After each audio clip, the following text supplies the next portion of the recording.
Give us any chance, we'll take it. Read us any rule, we'll break it. We're gonna make our dreams come true. Welcome to Night After Night, a podcast about 8 seasons in a row. I'm Mr. Fernandes, and I'm Christopher Jayawardena. And we're back with the second episode, and this is called The Bachelor Party. It was written by longtime film and screenwriter Lowell Gantz and Laverne and Shirley producer Mark Rothman. And it was directed by sitcom legend Jerry Paris. Now, do you know anything about Jerry Paris? I sadly do not, but I have a feeling I'm about to find out. He played Jerry Helper on The Dick Van Dyke Show, and he directed a lot of sitcoms, and he's very well known for it by the time this episode of Laverne and Shirley rolled around. It's really interesting. His career is interesting if you want to do that deep dive out there. Because the way he went from supporting actor to doing all of these different episodes of all of these different shows is very fun, very interesting. Okay, in this episode, Frank trusts Laverne to watch the Pizza Bowl over the weekend while he attends her Uncle Nunzio's funeral in Long Island. While Frank's out of town, Fonzie enlists the girls to host the bachelor party for Milo Ferguson after hours. His first party since he got paroled, according to the Fonz.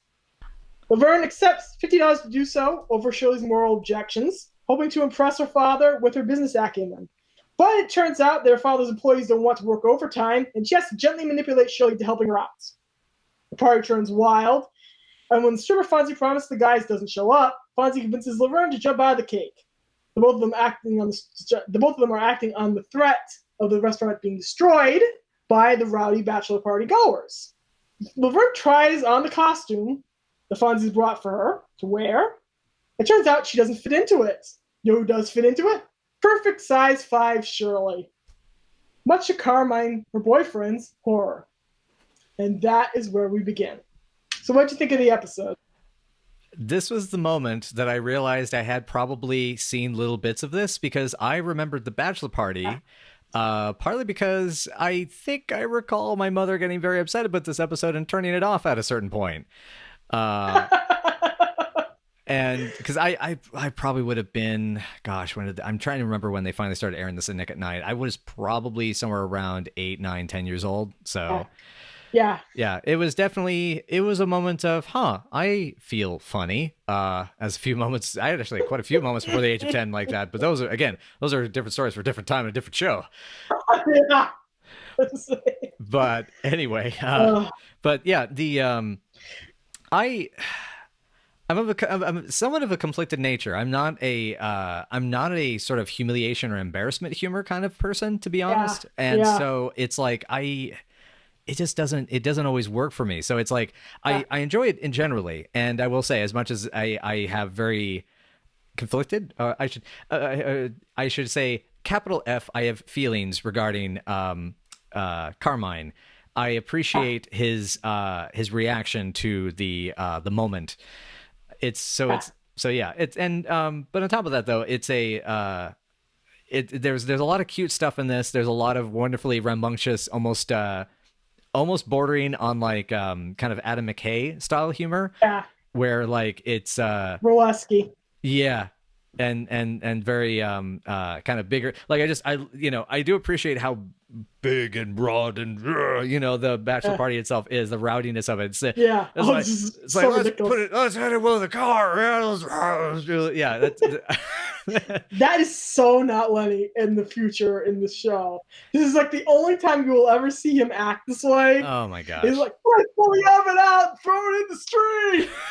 What's with me? And it's like, and you got to figure it was probably because they overheard Fonzie saying that, and it just got in their brain. I'm like, you're afraid of linoleum. You're afraid of linoleum. I've seen those canon. Oh my god. You are as a character. Oh my god. For me, what saves the humiliation humor here is Shirley just being done with all of them. Oh yeah. Yeah. She is not taking their BS. She's just like, yeah, okay, fine. Look, leg, here, coat, shut up.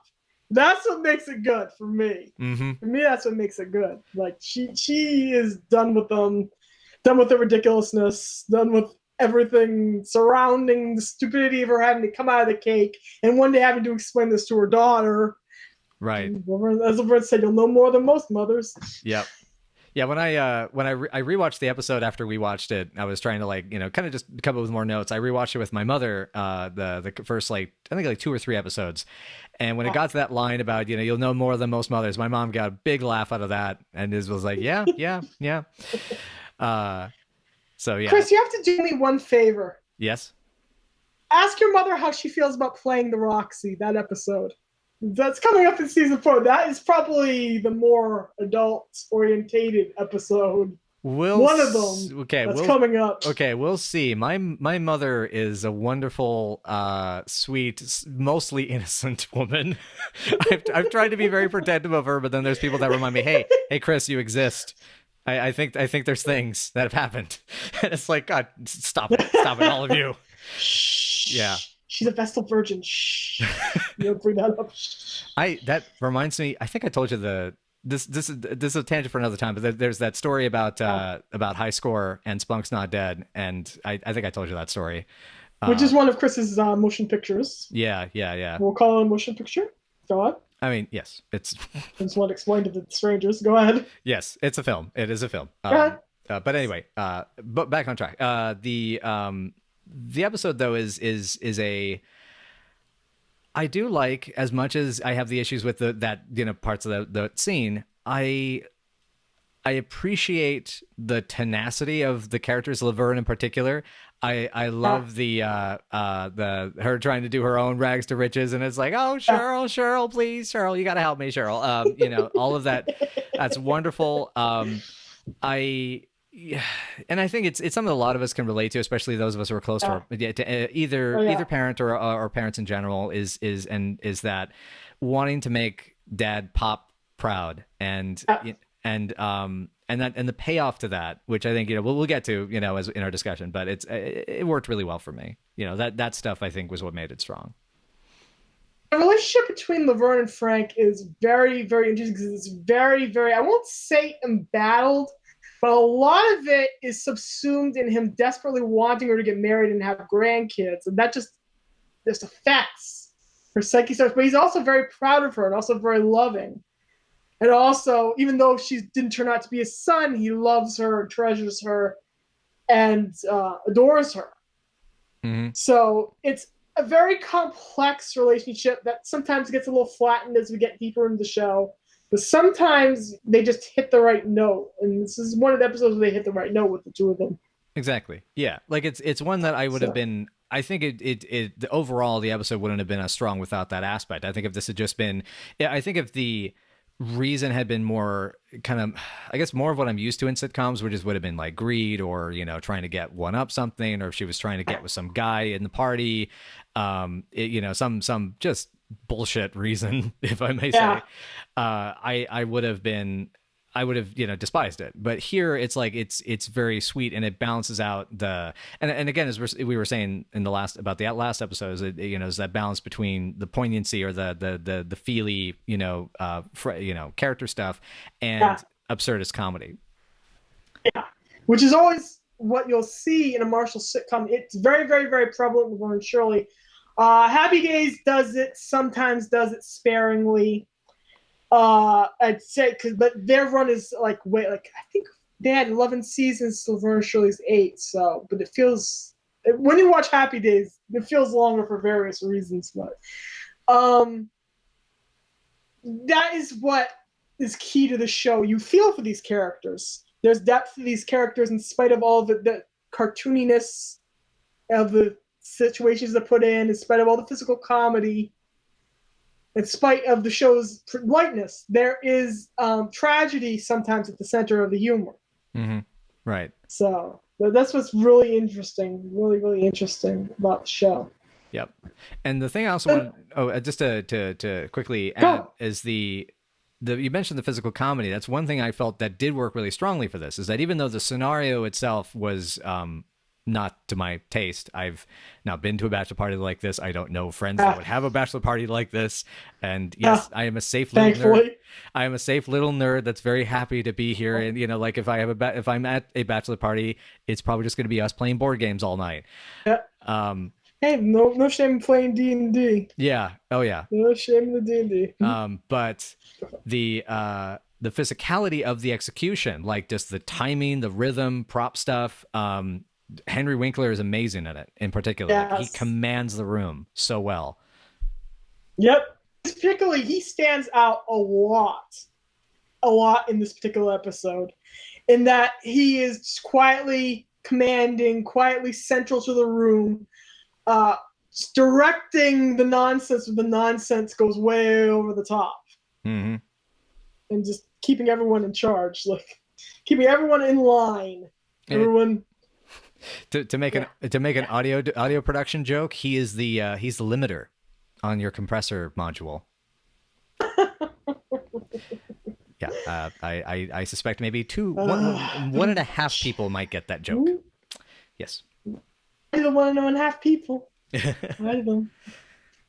We're waving, but you can't see us. Anyway, this is the last time that Fonzie and Laverne will feel like a boyfriend and girlfriend during the show's run. Not only will Laverne slowly but surely start dating other dudes, but when he reappears on the show for both Bachelor Mother in season 2 and Shotgun Wedding in season 5, it feels more like she idolizes him from an outsider's perspective, which is going to be interesting to see when we get there. That is how the relationship evolves and changes and almost devolves. So keep an eye for that one. Okay, that's fascinating.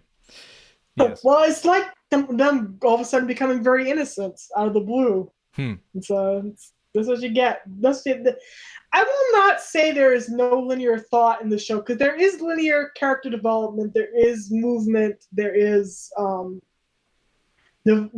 sense that they grow up throughout the process of the show, and it starts getting really bittersweet actually when it comes to that in season 6, in season 7. Where they're slowly but surely starting to move into their 30s, and they're already in their 30s in life. The actors are, but the characters are edging towards 30, and they're starting to grow up, and they're starting to even grow apart a little, and they just are trying to process it in this new land, and that's an interesting thought line that we get going on during the show. So that's kind of interesting to bring. We'll get there. Yeah, I was going to add to I guess not add, but I guess that makes me think of how it's interesting to see this perspective of, because we figure, we've, as pretty much has been, you and I have at least discussed, if not on the show, is, these are folks in their early 20s. These are, late teens, early 20s, like the youngest character in the group is probably like 19 maybe. And I think everybody is supposed to be roughly 21, 22 during season 1. Right. If we count correctly back from the high school reunion episode, which we'll get to in 2 episodes. Because what that means is that we're getting it's interesting that to discuss the growth and them getting older as they, as the show goes on, because this is that point of that youthful, it is a rowdy crowd. It's like they don't know how to manage their alcohol. When they party too hard. That first close-up of Milo, just completely smashed is one of the most hilarious, sharp cuts to a drunk person I've ever seen. That was good. That was great direction. Yeah, exactly. It's like that dude looks like a fish that's drowning on water somehow. The guy who plays Milo is really, really good.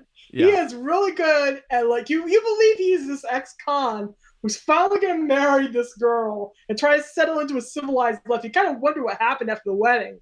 Oh yeah, with these two, because geez, they're messier and less functional than most of the various territory characters in the show, and that's saying something. But we'll also get to that. It's just like it's interesting. It was interesting for me to rewatch that because I'd forgotten that little detail. Right. So one thing I will say is that seeing that face and lingering on that face and thinking about what's going to happen after the wedding, for some reason, what comes to mind is the movie The Honeymoon Killers. But that's just me. Oh, gosh. But that's just me. Oh, gosh. That is a very fair comparison.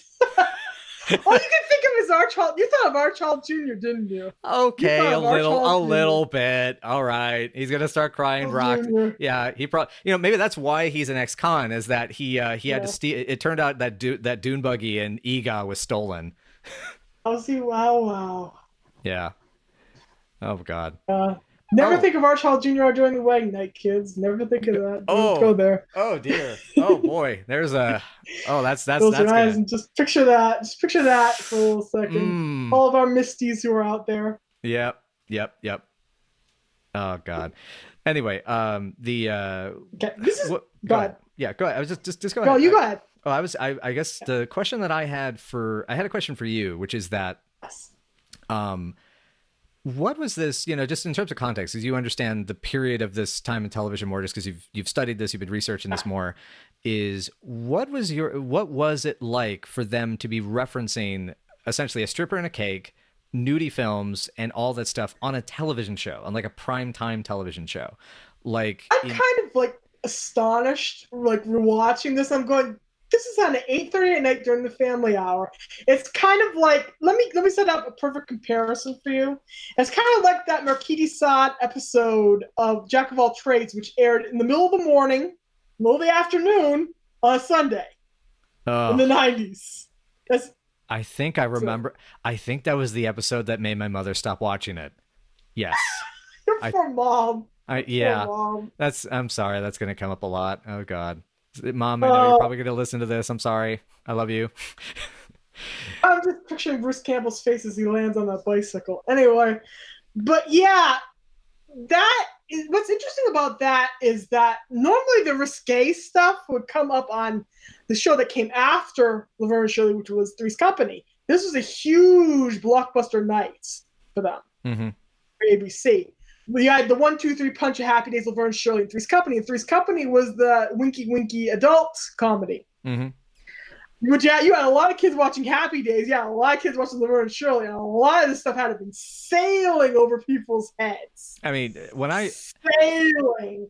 Oh, there's oh you. It gets like I'm like as I've watched this show, as much as I know it and as much as I understand how it works back and forwards, I go, my God, this is an awful horny show. yeah, I'm like, it's a yeah, little bit. trust me, it gets way more so until you get to the point where you're in season 8 going, wow, this is really happening. This aired at 8 o'clock at night. Wow. But yeah, that's just part and parcel. Happy Days never got that's this explicit, I think, ever. They did have a couple of stripper episodes Yeah. and Girl Comes Out of Cake episodes, but I don't Hmm. think, we got porno movies and French playing cards and Yeah. all Right. that jazz. Right. Yeah, I mean, I think So, yeah. the dirtiest reference I remember from the Happy Days years was when Fonzie was going to throw Richie a bone, where he and him were going to go out with twins, and he God. said, "I'll let you pick first, Richie," and he's like, "Well, they're the same. What's the difference?" And he's like, "Oh boy, you got a lot to learn," and I was about 10.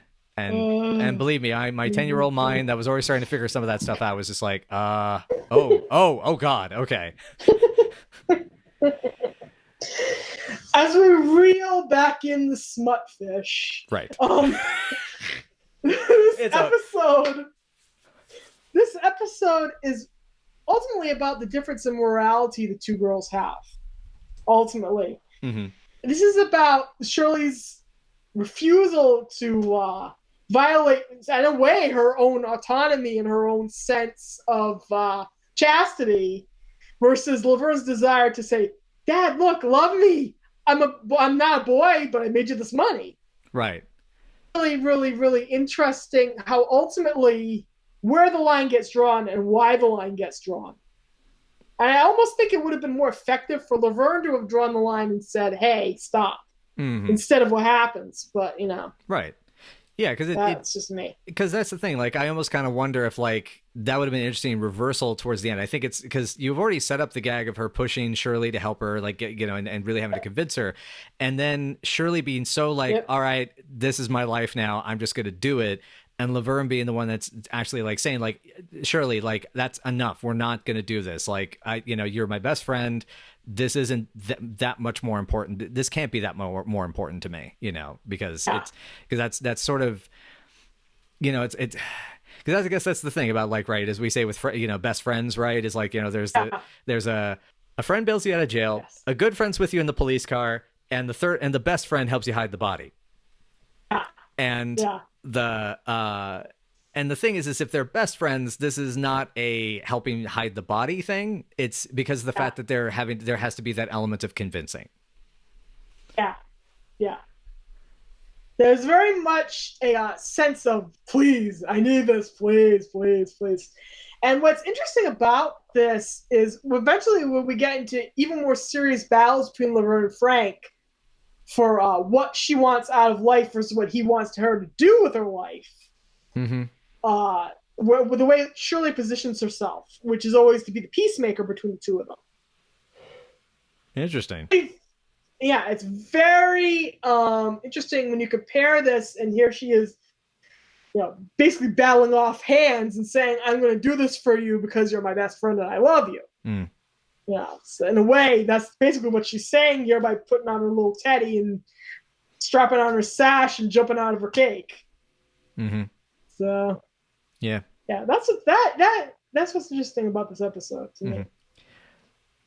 So this is the first episode with Carmine. I was about to say. Carmine Ragusa, Shirley's erstwhile on and off boyfriend, which is a very interesting and very complicated relationship in that in some episodes they come within 4 inches of really committing to one another, and in other episodes they're allowed to date other people. And on which rerun you watch at which time, you're going to be very, very, very, very confused. Unless you watch us linearly. And even linearly, sometimes it doesn't make sense. But what do you think of Carmine? It's like I wanted to like him at times. There's something goofy and energetic about him, like a puppy, and it began to make me think like, oh yeah, like I can be like that. I'm sometimes like that. And then he either goes a little overboard, a little hammy, or a little this or a little that, and this wasn't the episode that I really started to turn on that, but it does start to feel like, yeah, we'll be getting there because I don't remember the exact moment, but I know it happened in the first few like 6 episodes. Yeah. And it gets more interesting in like season 2 and season 4, and then there comes a point in season 6 where the character flanderization sets in, and he says some things about Shirley, and I'm like, I remember what last season was like, dude.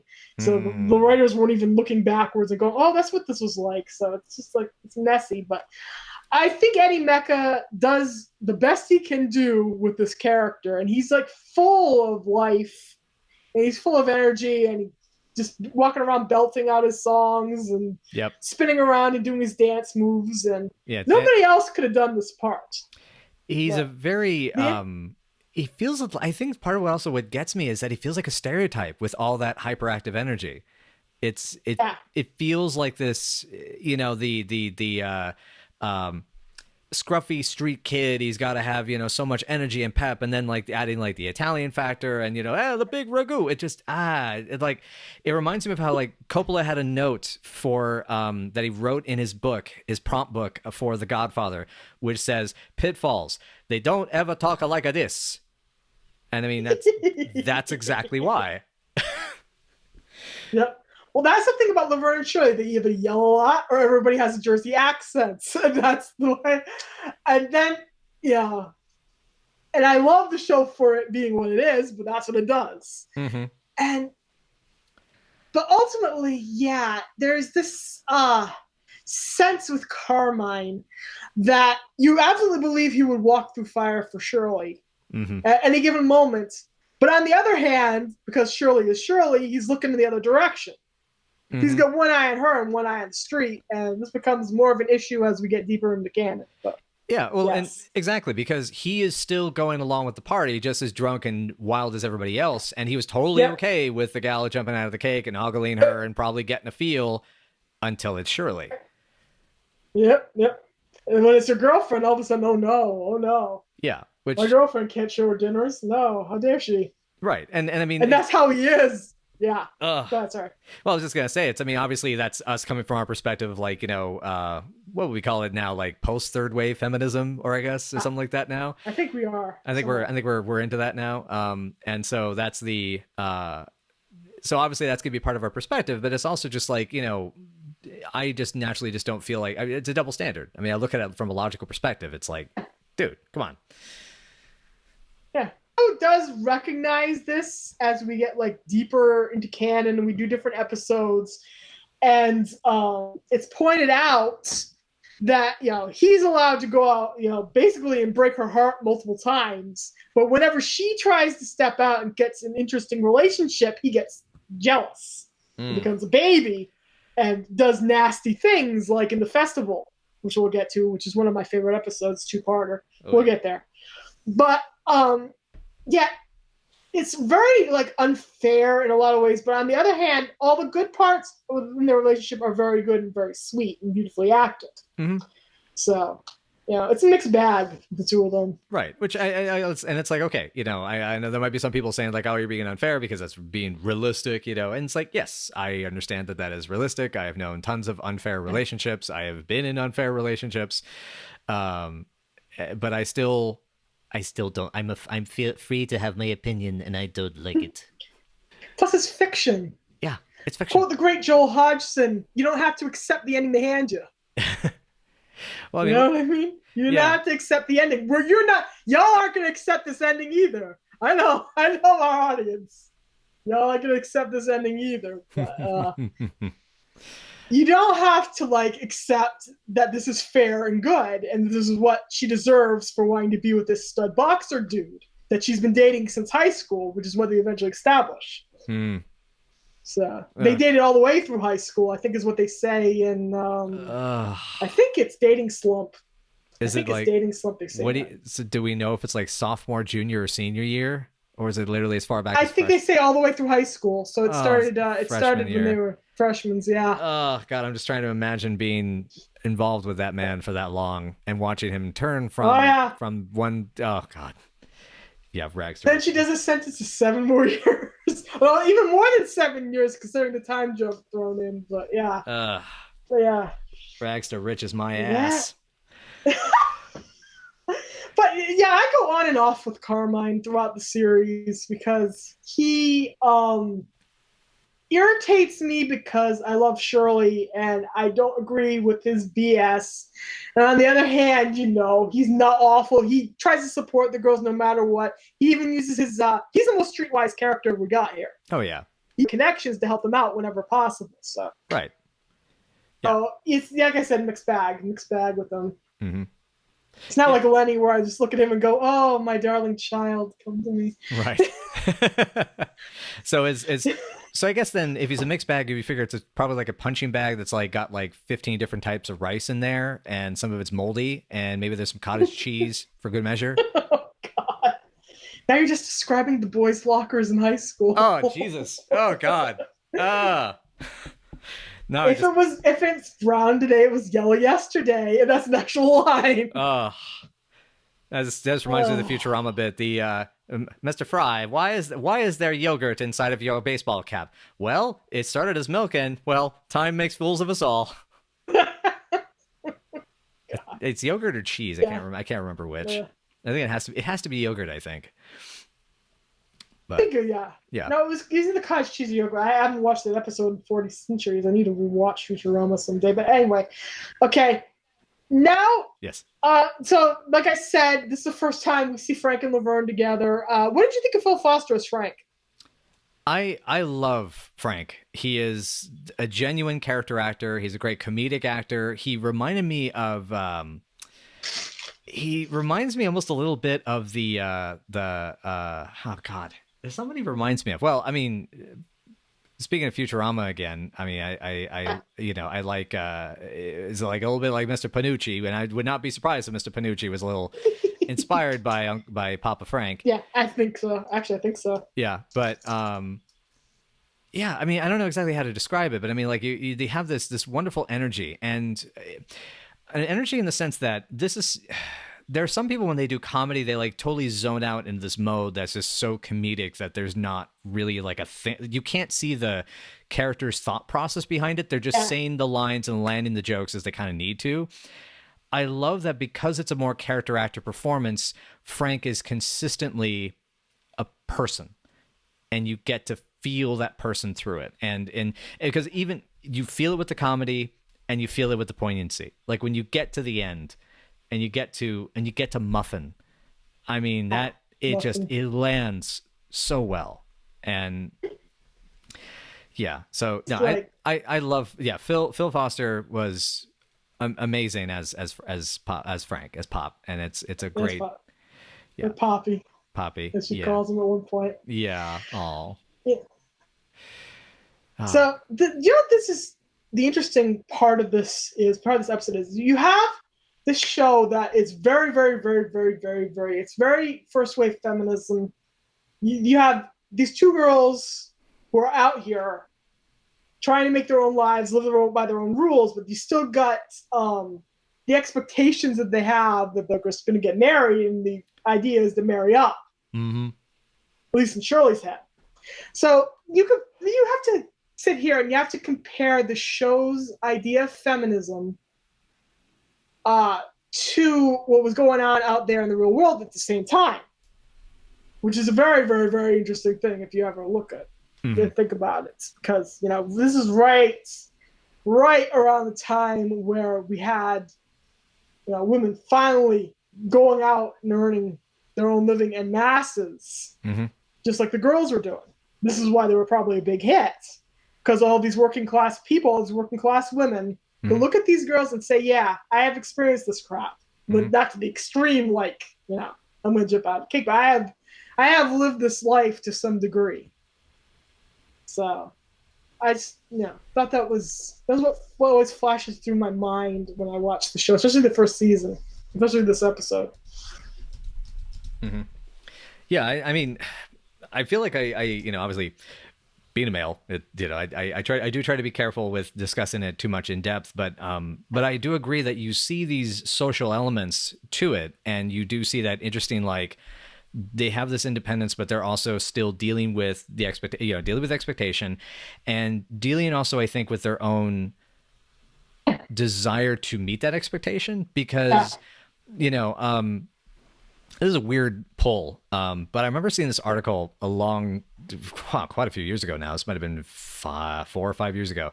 And it was an article written by a woman who was basically commissioned by, I want to say, Playboy magazine in 1971. You might be familiar. I think I might have seen this through you.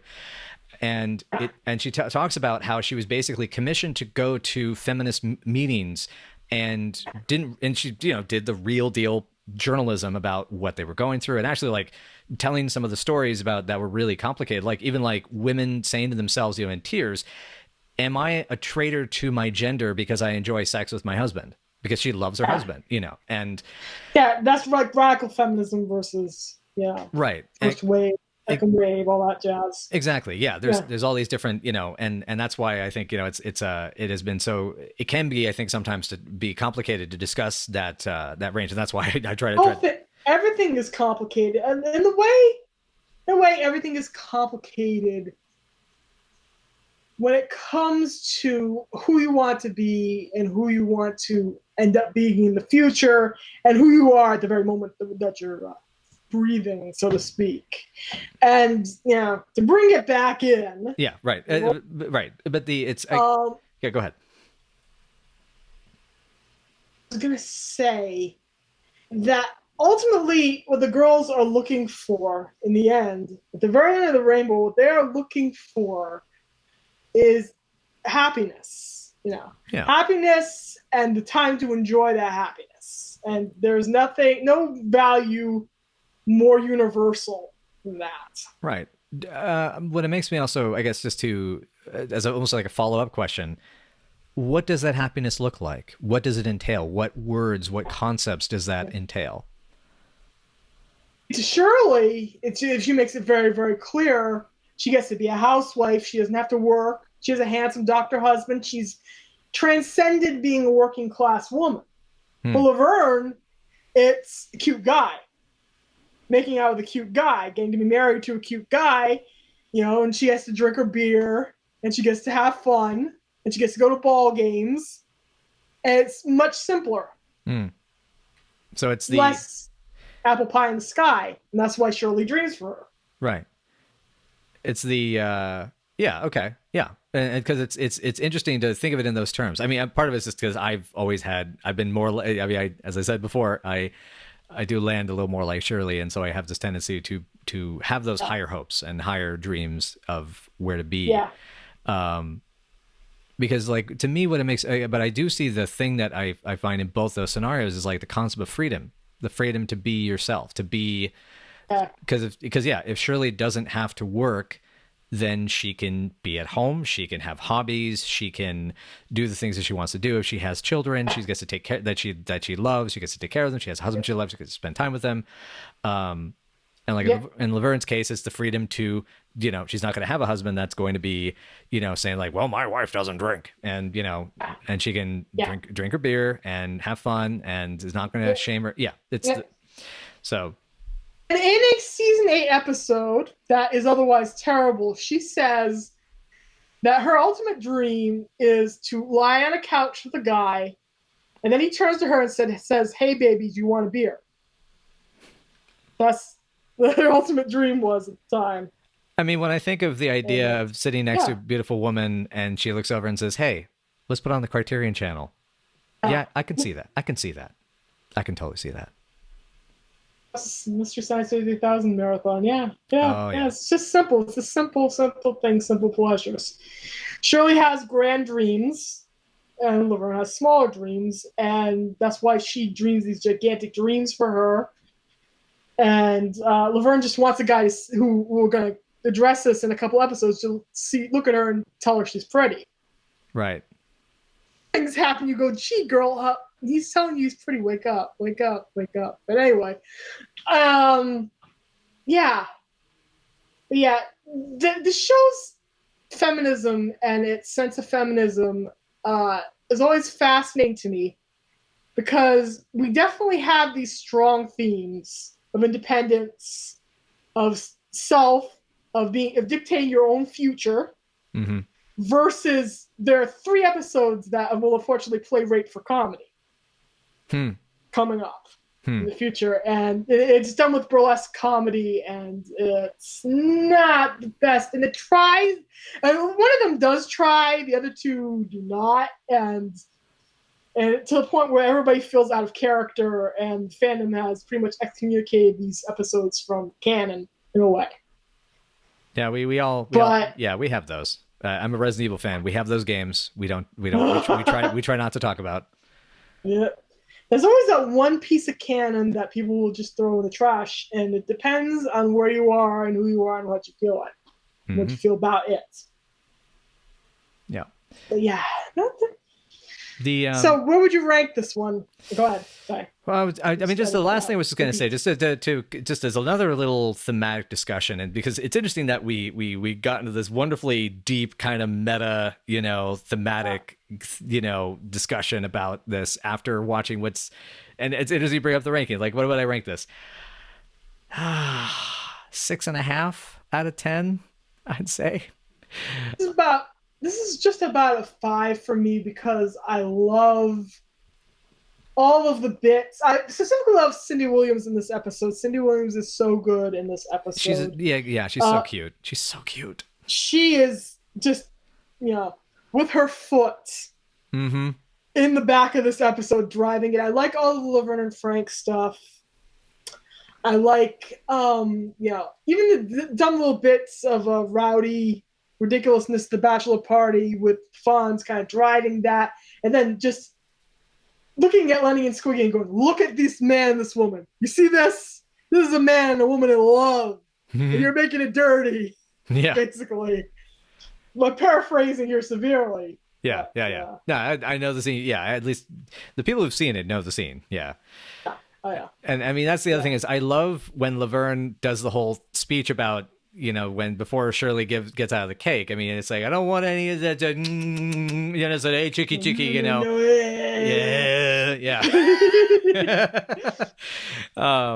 Yeah. Like that was, like those moments, like, I feel like, yeah, those parts like shine, you know, they're still pretty funny. Yeah. And there's some dialogue and it's definitely an episode where the timing lands really well, even on jokes that shouldn't work. And it does show that comedy is so much in the timing that, yeah, a bad joke. I mean, that's one of the reasons why, you know, comedy films today, some of them, they're not fun to watch, but the trailers are damn good because the trailer editors know how to edit comedy. It's all about editing. In the end, it's all about editing. In the end, your director is nothing without their editor, and vice versa. Mm-hmm. We all need each other. Yep. Oh yeah. Don't cut out the script writers. Bruce Campbell cough. Don't be on the script writers. Oh, yeah, and exactly. I've read many interviews. I know what I'm saying. Yeah, exactly. It's like a happy ecosystem, and like you have to make sure it all ties together. Some of us are krulls, some of us are plants, some of us are little fish swimming by. And that is what it is. And occasionally you have that grip that thinks they're really, really important, and that's the dodo bird. Sorry. Hey, if the grip wasn't there, everything would fall off the dolly. No, never mind. That's a story for another time. But I have a story about a grip that was just like, oh boy. Anyway. Okay. Yeah, this is mid-range for me. This is really mid-range for me. It's got good points, it's got bad points. Some people are gonna be really like annoyed, especially the fact the boys aren't like this. Lenny and Squiggy are never like this again. They're kind of like this in a couple of episodes, a little bit. And then there's an episode in season 6 where they go way, way, way, way, way over the top to the point where they're barely themselves. But they're never really like this, so I wouldn't call this a really good introductory episode, yet there's a lot of nice, good, funny stuff in here that is still worth watching. So it's about mid-range for me. Okay. Yeah, the one line I just wanted to point out that keeps it in mid-range, kind of boosts it a little bit, is the look and delivery of Laverne. I think she says it to Fonzie. Is the say are they really naked in those picters? You know, and it's so and the it's so cute. It's adorably. They're wearing socks. Yeah. That reply is perfect. Oh, yeah, like that's the bit where some of them are wearing socks is the correct line. Right. But yeah. Right. But that part's really good. So for me, mixed bag, probably about mid-range for most folks. Yeah. That's my recommendation for it. That's my real opinion on it. Right. It's a so would you say if somebody like could only like say like they were buying these episodes piecemeal and they had to cut some of them out, would you say leave it out, or would you say I'd say if you're buying season 1, you buy the pilot, buy High Neighbors. Yes. Probably, I'd say either Dating Slump, or I would say Bowling for Raspberries. Yeah, Bowling for Raspberries. If I had to make that choice. Okay.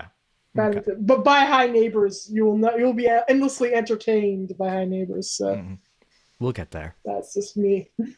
We'll get there soon. Yeah. And that's it. That's it for this week. All right. Well, yeah. Thanks again, everybody, for joining us, and don't forget to follow us on the social medias. We have the Twitter, we have the Facebook. We're on Patreon, believe it or not, and Night After Night Pod almost everywhere except for Twitter, which is Night Aft Night PC.